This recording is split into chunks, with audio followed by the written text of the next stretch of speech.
singalipa walimu wanani wale wameshindwa lipa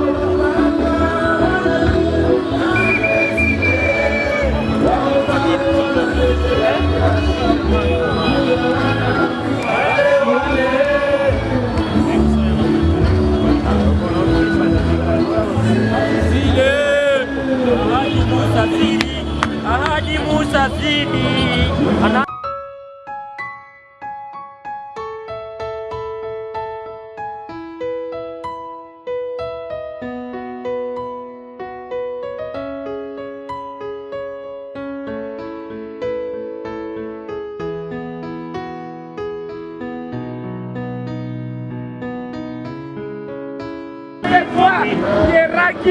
Pierre-Guichard, président Congo, 2023, 2023.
Dans ces pays.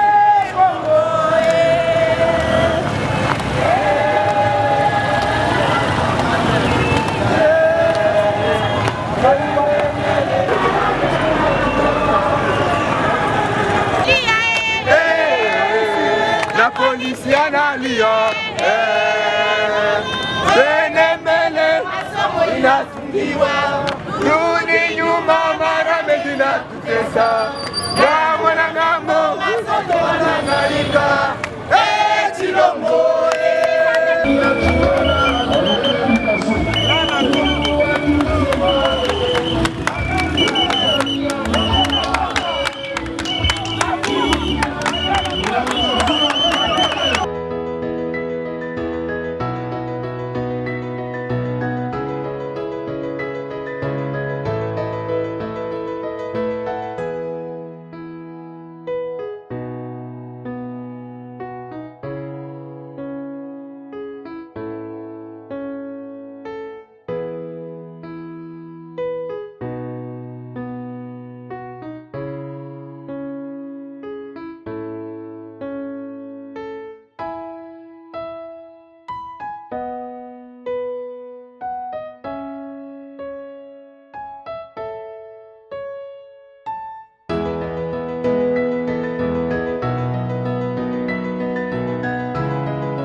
savons que vous êtes le représentant du chef de l'État dans la province du Sud Kivu. Et c'est à ce titre que nous vous adressons aujourd'hui ce mémorandum, afin qu'aujourd'hui même, ce mémorandum atteigne le chef de l'État. Mémorandum de la société civile du Sud Kivu, de la nouvelle dynamique de la société civile et la synergie des associations des parents d'élèves du Sud Kivu. À l'intention de son Excellence, Monsieur le Président de la République démocratique du Congo à Kinshasa. Avec l'expression de nos hommages les plus déférents. Excellence, Monsieur le Président de la République, nous, parents d'élèves de toutes les écoles et acteurs sociaux du Sud Kivu, réunis autour du bureau de coordination de la société civile du Sud Kivu, de la nouvelle dynamique de la société civile NDC, ainsi que de la synergie des associations des parents des élèves, constatons avec regret que nos enfants sont toujours gardés à la maison malgré l'appel du gouvernement national décrétant officiellement la rentrée scolaire 2021-2022 pour le 4 octobre 2021 passé. Et cela en dépit du fait que l'année scolaire passée a été chaotique du fait de l'avènement du coronavirus, mais aussi des perturbations liées encore aux revendications des enseignants. Tout cela a déprécié la qualité de l'enseignement de nos enfants. Tout à fait. Il n'y a rien de plus précieux pour nous et pour la nation congolaise que l'avenir de nos enfants, lié du reste à leur éducation et à la qualité qu'elle doit incarner. Pour ce faire, les parents et les acteurs sociaux du Sud Kivu, mobilisés comme un seul homme, réclament le respect du droit à l'éducation de leurs enfants. Il est donc impérieux que l'État congolais concrétise la gratuité et la rentrée scolaire sur toute l'étendue de la République démocratique du Congo et dans toutes les écoles sans exception, conformément à l'article 43 de notre Constitution. Il ne devrait pas y avoir une éducation pour les écoles privées et les écoles publiques dans un même pays. Tous les enfants congolais, riches ou pauvres, ont droit à l'éducation.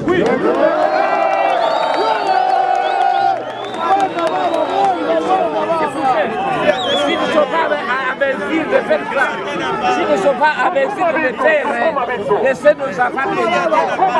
S'ils ne sont pas à mesure de le faire, s'ils ne sont pas à mesure de le faire, s'ils ne sont pas à mesure de le faire, laissez nos enfants étudier. S'ils ne sont pas à mesure de le faire, s'ils ne sont pas à mesure de le faire,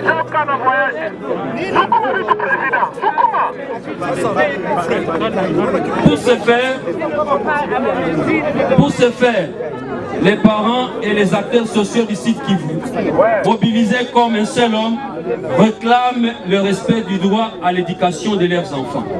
Il est donc impérieux que l'État congolais concrétise la gratuité et la rentrée scolaire sur toute l'étendue de la République démocratique du Congo et dans toutes les écoles sans exception, conformément à l'article 43 de notre Constitution.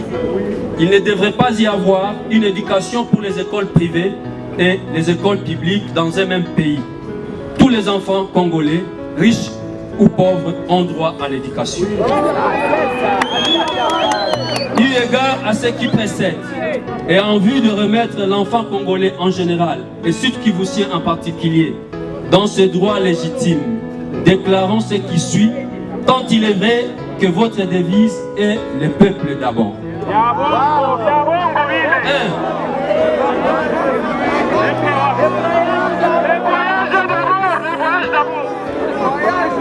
1. Les parents d'élèves et les acteurs sociaux du Sud Kivu prennent solennellement l'engagement de consolider la vision de la gratuité en invitant le gouvernement national à faire honorer devant l'opinion nationale et internationale tous les engagements pris par vous en tant que chef de l'État dans le secteur de l'éducation en République démocratique du Congo. 2. Exigeons la prise en charge par le budget national de la paix décente de tous les enseignants NU, NP et le respect des accords librement pris à Bibois À cet effet, nous demandons aussi la suppression pure et simple des pratiques dégradantes et discriminatoires dans la fonction publique et particulièrement dans les secteurs de l'enseignement, tels les salaires insignifiants, difficilement acquis SIDA, les zones salariales, etc. 3. Exigeons la reprise immédiate des cours d'ici lundi 1er novembre 2021.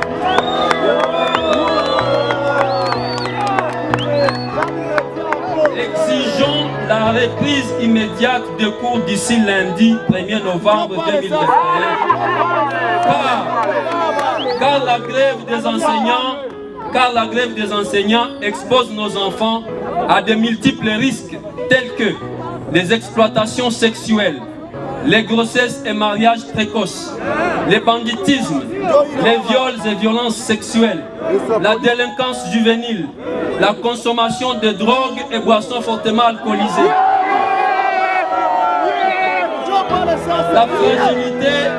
la fragilité au recrutement dans les groupes armés et qu'en dirons-on encore? Comment pourrions-nous et devrions-nous encore être motivés à nous acquitter de nos devoirs civiques si l'État, lui, ne s'acquitte pas de ses devoirs régaliens envers nous? En d'autres termes, comment continuer à doter l'État congolais des moyens en payant des taxes et impôts qui ne nous reviennent pas par la satisfaction de nos besoins fondamentaux?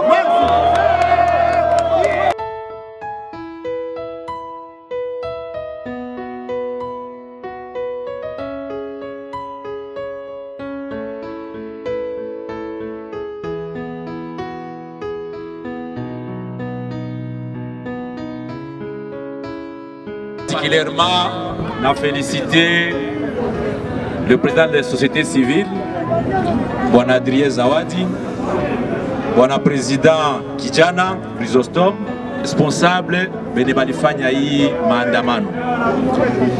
Mulikuya kuacha malalamiko ya population yetu ya Sud Kivu kwa Mheshimiwa Rais Felix Antoine Tshisekedi Chilombo.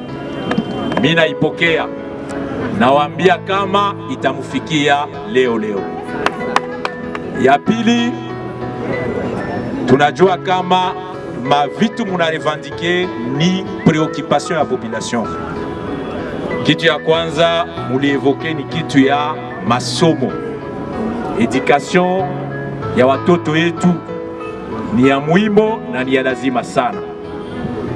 Kwa hili mina sikia ile malalamiko na ndamwambia raisi na gouvernement central yetu na sisi gouvernement provincial pour que réponse ikuwe rapidement donnée à cette préoccupation.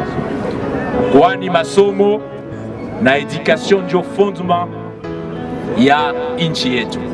Napiga aksanti bwana President Zawadi, ulisoma discours yako na mapwe yote uliseleve, je crois iko totalement fondé. Félicitations. Uliévoqué kitu ya pili, shida hiyo wanaita taux d'imposition ya RAM. Nayo ni kitu inasumbua na preoccupe population yetu ya Sud Kivu na population ya Congo. Mjue kama hiyo mapreoccupation nayo itafika. Bwana President Kijana, aksanti. Mimi najua ke ile shida ya rame inaleta shida kwa population na mimi moja ni wale wenu. Donc ni preoccupation iko fondée, mais lakini sasa tuko tunajiadresse na mheshimiwa na mkubwa, tukue na ton ya considération na ya heshima kwake. Napiga aksanti kwa hiyo preoccupation pia. Nasema yote tafikia mkubwa.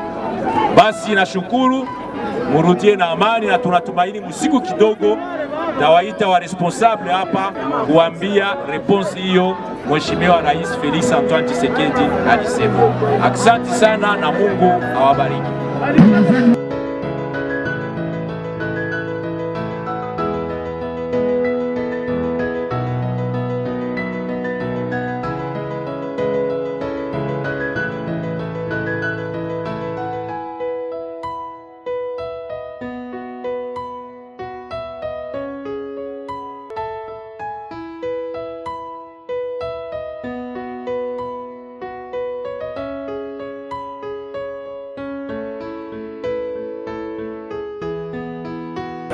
Je suis d'abord moi-même enseignant et je suis parent.